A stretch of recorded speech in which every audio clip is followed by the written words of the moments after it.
Hello and welcome to my guide on how to make both the new Runecrafting and Thieving skilling tools. As for requirements, you will need to have 22 invention, which does require the 80 crafting, divination, and smithing. You want to make your way to the Falador lodestone, and we'll be running pretty much northeast to the Invention Guild, but you should see a NPC and we'll be speaking to her. So go through a bit of the dialogue. And she's like, oh, okay. We have a couple of things that she's interested in since she's a thief. But apparently, for whatever reason, when she's stealing coins, she actually hears the coin drop. And as a thief, you do not want that. You want it to be even quieter. For this purpose, now we'll be entering the Invention Guild. Once you're here, discover at the workbench, and we'll be discovering all of these. Keep in mind that to make the basic tier of the Runecrafting and Thieving, you will need 22 invention. However, to make the upgraded versions, you will then instead need 82 invention. So since I don't care pretty much about experience, I'm just going to hope for the best and just go for all poor. However, if you're a new account and you're somewhat training invention by doing the blueprints, doing all these blueprints, you can expect to get about 246,000 invention experience. I'll be back once I pretty much spam click learn all of these blueprints. Now that we have learned everything, you'll now want to go to the manufacturer option where it says core invention items. You want to go to skilling support. Then you'll simply want to scroll up and we'll be able to make the binding rod, which requires 150 magic parts, 150 spiritual parts, and then precious, imbued, and then these offcut components. As for the pickpocket bag, these will require 5 gloves of silence, 5 featherfingered necklaces, along with 150 padded parts. If you're an iron player, I suggest you to do any type of d'hide chaps. Do not make shields, as that is considered a weapon, and you will be not getting padded parts. Instead, you'll be getting those base components. Now you're thinking, hold up, how do we get these new offcut components? For that purpose, you want to go to your inventory and you'll want to get a lot of mahogany armchairs. To make this, it's very simple. You want to first go to your house. In my case, it is in Prifdinius. Get some mahogany planks, which is very easy to get if you're an iron player, simply because you're able to do miscellaneous kingdom and then just choose the miscellaneous logs. Then you want to go to your workbench and make the mahogany armchair. Every 2 planks makes 1 flat pack. There is one other requirement, and that is you have to make sure, if you do have access to the 120 invention cape, wear it. It increases your chance of finding rare components, and we desperately need this for this new item. Now, if you're a main account, yes, you're able to buy these flat packs, but they're extremely expensive right now. And there's another option, and that is by actually making the gilded, let me see, it's gilded something. Is very, very expensive. Here we go.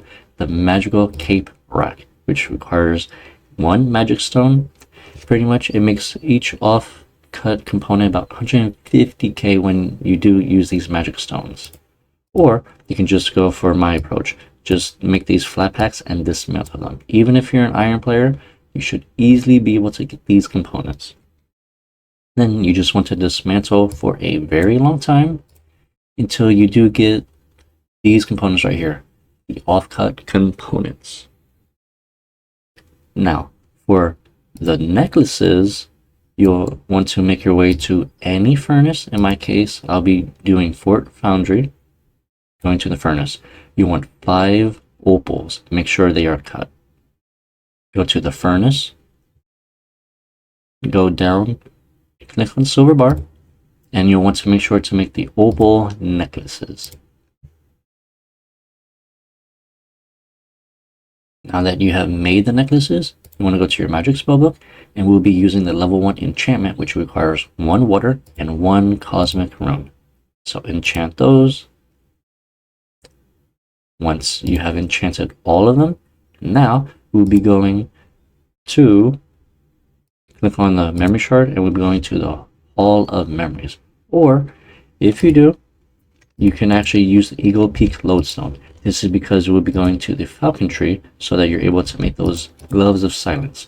Now, yes, I know.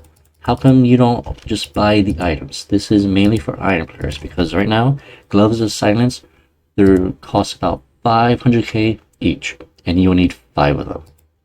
And then for iron players, everyone always has to look up another guide to figure out how to actually make it. So this is pretty much like a 2-in-1 guide for all players who, 1, want to save money, or 2, are an iron player. Now that we're at the Falcon Tree, you want to remove your weapons and your gloves. Right click, go to Falcon Tree, hit option 1. This will cost 500 coins. And now you want to go to the southeast. For here, you want to pretty much zoom in and you want to see these dark cabots. You want to click on them. But it does get in the way, so just move whatever setting you have, and we'll be collecting these dark cabots until you have 10 furs. So I'll be back once we have gotten all 10. Once you have gotten the 10 fur, make your way to the Varrock Lodestone, and we'll be going to the fancy fur shop that is located in the southeast corner. This will also require probably about 6k cash. For this, we'll be going to the clothing store shop.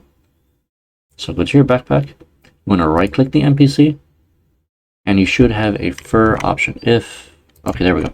So this fur shop, sadly, because most of these furs are very, very good GP, you're only able to buy 1 at a time, which, I mean, it's only a one-time thing, so it's not really too massively important. And yes, making these fur is very good money. For instance, the jungle camo top, it's about 300k, but no one in the world wants to buy and make 1 at a time. Now that we have the Gloves of Silence, we will now be going back to the Invention Guild, or anywhere that has a little invention area. Click on there, go to Skilling Support, you want to scroll up, and we'll be making 1 bag. Now that you have made that, go back, Skilling Support, and now you want to scroll down until you see the Mushroom Book Bag. This one requires 13 bearcat mushrooms and 1000 Mushy Mush. To get this Mushy Mush, it has a hard requirement of 81 farming, simply because it's pretty much from player-owned farms only. So make your way to the POF.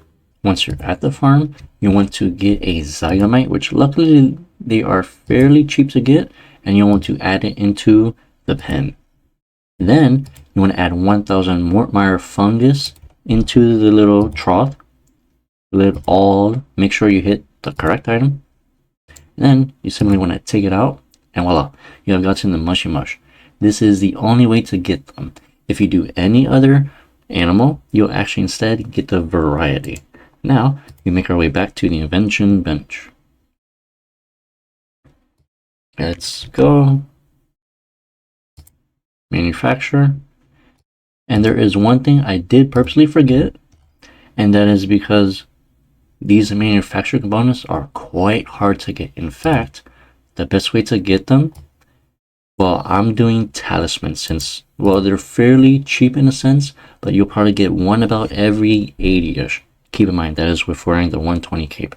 There is another way, and that's by dismantling powerful and greater ectoplasm, which if you're an iron player, you will be doing a lot of rituals, or if you have a lot of talismans, you are able to dismantle them. For example, the best way to get water talismans is through the Arc Glacier. Then you simply want to make the Skilling Support, and we'll be making the Mushroomy Pickpocketing Bag. This one is very important, and this is because it has a fairly good passive, which, okay, let me see, where's the skill tools? Skill tools.